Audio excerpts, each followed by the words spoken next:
say ya mo akwa ba biem Adom TV Badwam dwumadie eso ene yadwada yada Erica Sedubodi ase afi health tips no so usua de ene ne yesha ase rebis ho komo ena yedi tie ne ye pa tie ne ye una mabonten na krama bia kra de ne ho ye steady e be wie week ni mu no obehu de nti a wo krama ya na agina mo okra e wo fia also de no ko ne mo no rebis pande no bi because rabies no nya wura ni padua ni mu depending on baby obeka wo no babodam o baby e visit sakraman we are ewo na to so empese bedru ho ntinia ese wiki mo kan ho yedi nkomo fa rabies ho no me da se obe ne sa na ya joada nyame Adom C4C Homeopathic Hospital aba ebe boy last week so kan ye ho a enuro no a wo mu nuro no bi wo mu di ho nkomo kire ne de ye ene e ba beto so maybe ene na wonso uti opese oti a dog be bo no tofa they can last week and then they so ye dey atoso me afide na ha nyin free akra Dr.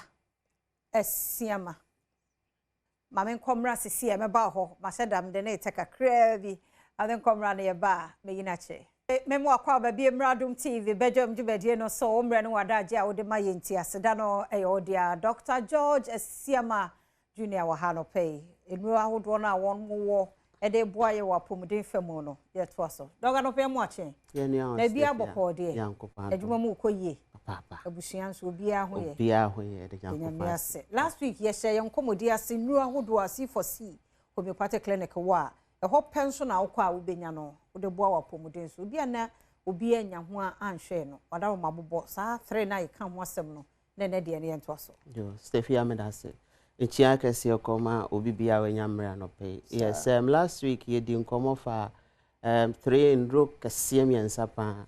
Ye kan mensurate ho asem. Ye ka say ye ma yenu anamo ma obi a owo infection and condition be a famba ho no. Mensurate ye very good. Anan ye di nkomo va Vigor M. So yes, mema so e dey very good for the hormones. And na ye shanks no. And you can cholesterol drops from asem very good for cholesterol and as a fatty liver disease. And there you per se you share you to also share conditions no any indro ni bia ye koso. Okay. Then you heard here. Yes, majorly no you share prostocare. Prostocare uti di no kra it mean say very good for the prostate.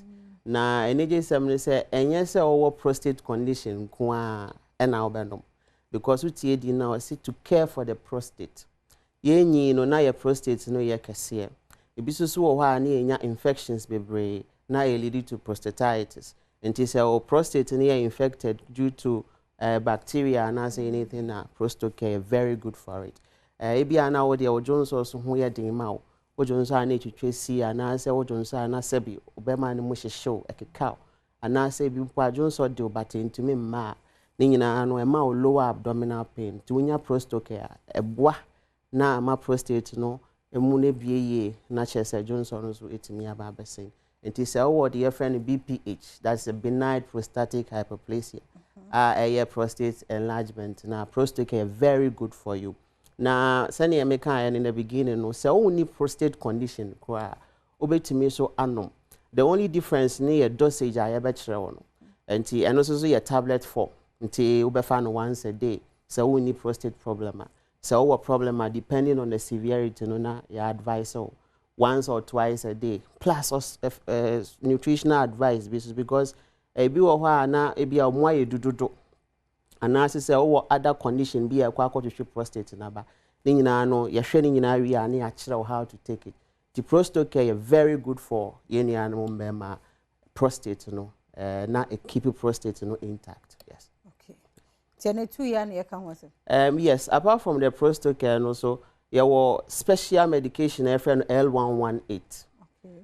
If I show L118 is major medication for pancreas. It is our diabetes. Either say type 1, type 2, brittle diabetes, all types of diabetes biano. Your concentration or organ your pancreas no so. Pancreas no the endocrine function and then the exocrine function. Endocrine HSA produce hormones. To say near you some insulin, glucagon, and no boa regulatory sugar no. But apart from that, you know, so essentially produce somatostatine, which is also a very important hormone. Idea and say if you are now digestive problems, or this type of hormone I boa now unya osa. These hormones are very good. Essentially produce pancreatic polypeptide, and this is very good for intestines. No, now my hormones be a costro be brain so aba form. It is our L118 and yes our diabetes in guana bitmiano. Ya kabium say your pancreas near the exocrine function. Not just say produce some special enzymes. Ade be a enzyme, you know, a speedy up reaction, and I say a slow down reaction. It is our pancreas also intimate produces our enzymes we are with digestion very slow. To one here now udidia now wash show. Ne duane e show bebre. Now ye fumu ye sound bebre. And also so edit discomfort. But until L118 a you in a free hall. Oh, number kuna can spondylite. Yes, spondylite so good for your spine. Oh, okay. Until be our spinal problems. To say be a tartness be brain. Utuminya problems or lumbar region ho. Na a cow or other nerves no. You will be a friend on neuralgia, not just a nerve pain. Until you be our arthritis. A cow tendons nibi. Until ama okoto joya or ya, usisi ya or con ya or cons ya a cow rest. Now ma anxiety treaty. Now when you paresthesia, to send you be winning now hono. Until when you know so was such pain. And now any discomfort will join to be and now we chika say now. Unya spondylite. In fact, oh pain cry or neck, it means say when ema unya diplopia or vision by a poor. It is a unya spondylite. It's ne wapo ne ema nerves ne strong. Ne mamuja ko weni ni na holding eba fit. Wow. To know we no ye pebi ebenya way. C4C Homeopathic Hospital Kwana currently ubenya bi. Of course, and you say be a bumper, sometimes you need to run through scan. If you are now be a what to say a drone home como, but or interest say opesa onumbi oba and komoka krebi wire nobody. We are now fair to me abwa with prescription. And the branches BI was C4C all over Ghana no C4C ewo so call a central regional C4C ewo branch kese pa ewo Cape Coast.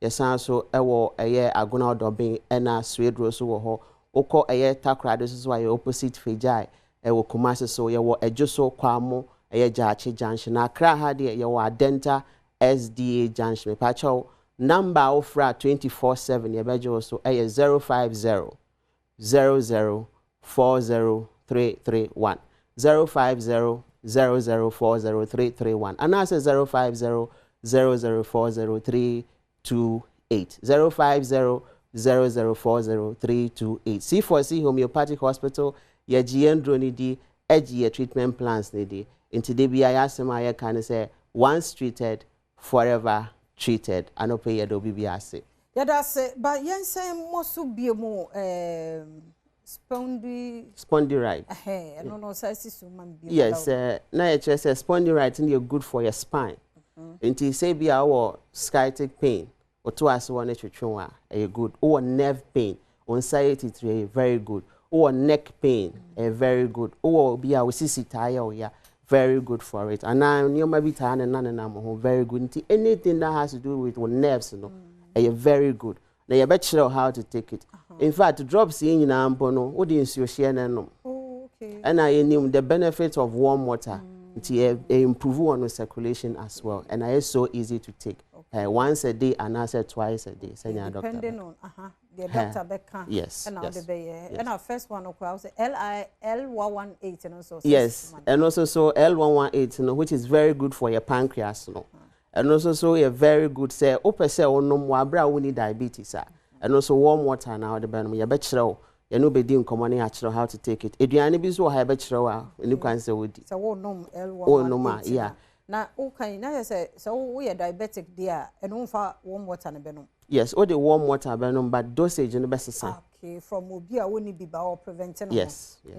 Yes and a third one so Prostocare and the tablet form until once a day so we need prostate conditioner it me ma offer once a day say our condition be based on the severity no na your advice on that and no crampo no any say on fancy no o de tu enum sa na eno anane ato enum na so easy to take ti onum wie sa 5 to 10 minutes na one monsuo empen bebre na ya homeopathic remedies ni empen suo because suppress edro na ma edro na ho ode ne bafo it is onum no raw sa na sometimes very good na akobe bia ye ansa na one monsuo egu so yes. And we know you know baby I just say C4C. Yes, I just say C4C branches are able boss in anti or friend number na ebeto your boss number no Mrs. 050 0040331 and now says 050 says C331 okay 050 0040331 050 0040331 and now says 050 0040328 050 0040328. I say any C4C Adom komo. Na me sha papa pantinroi and adoga bobo so no unya no baby a koho nansa na ye de be ma wo no omo no obedi nkobo na ya hwe nti sei na obenom no nti no unya ho no wakoto baby na wa do pa anom da bi this koho no matumi ene wadi nkomo tuufo ne se de obesi anom no nti de ya bobo so yi wo na unhia bia wo frɛ number no a dog bejo so na fi watumi wow ma men koso ankai wo se ability fair no ekoso me menda na ye hyase nyame ya do ma me menda ene ebewie nti ye nyina ye mra odwaton ne ma bia wo bia brane mo ho dawro ewo AMA atena ye ho eye second no edikosi 10th November ene dwumedie no ebekoso nti bibia wo ton wo pa ho dawro sa wo do nsa na aye fabra no paya 9 o ma hyase ekoso ye nuanu asabi wadi dem nso wadi dem de no nso otimi ye bibi brana behwe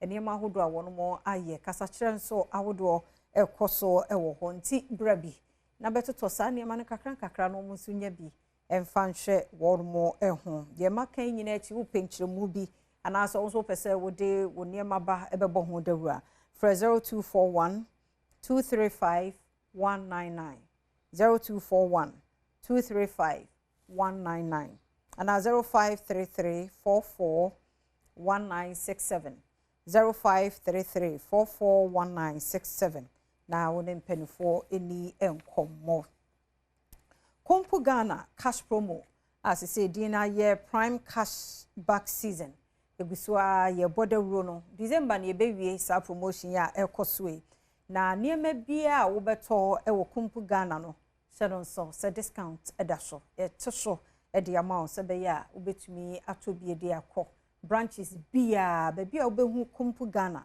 boremo na one prime cashback season no also for ho ejimobi products be na discount no ededa so Samsung, LG, TCL, HP, Lenovo, Dell, Nasco, Tecno, Infinix, Itel bebre niama bobo so nyina discount eda so ewo ho ba bia wo behu Kompu Ghana bia no borwa ma obenya bia no achi mobile phones electronic products be to say laptops printers desktops tablets television fridges home theaters any air conditions gas cookers ni na promotion e run wo so sisi ya make say na de ni kan kura wo ho ne say wawura na wa wokoto ade ne wanya lucky e bisa question ba ku mienu na pass e be sa acho ade eguso enema na e wodan na emu abia ne de be cho ade umpe we na opede nti ya hye no so na bowura Kompu Ghana na prime cash back season also fa ho ajimubi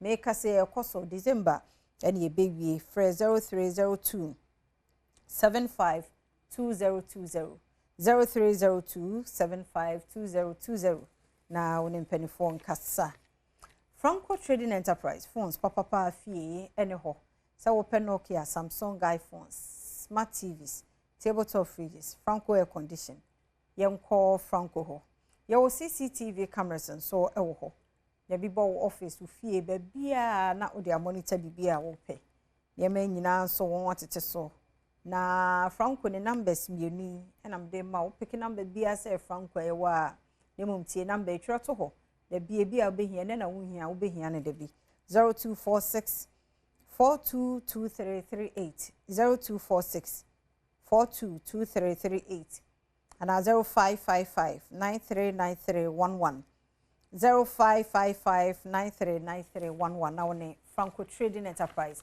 eni enkomo mayen komra na ho sape yem fanto aso from a weekend Ghana ye de pa ni nyina bi bro ti twen sisi a ye kwaba